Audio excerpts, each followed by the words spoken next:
Many personal branding agencies lose enterprise clients because they're really good at their job. At Yuvoka, one of our first enterprise clients was a very large oil and natural gas company. We were called in to build the personal brand of the CEO. We thought, okay, it's a very big deal, obviously, but we can still pull it off. It's not going to be any different than any other client, right?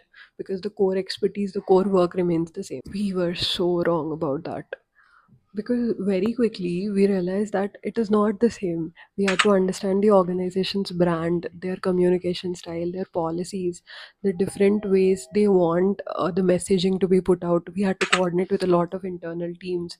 We have to understand approval processes, how hierarchy works, whom to reach out, and then there was the technical side. If you're writing for the CEO of an oil and natural gas company which is worth like 1,000 crores, it cannot be even remotely generic. It has to be very technical, very on point, but at the same time, it has to be something which resonates with people.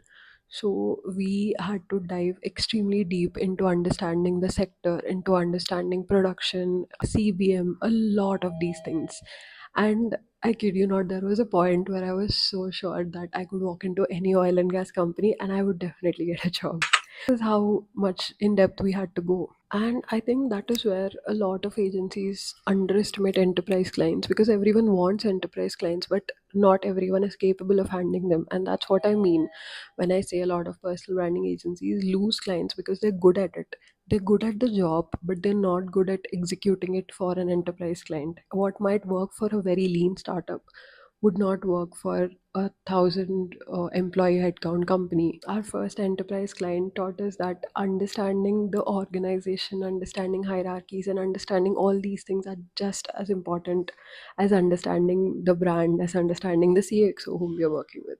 And that experience changed how we work with enterprise clients and really why so many Indian listed companies trust Yuvoka with their CXO branding.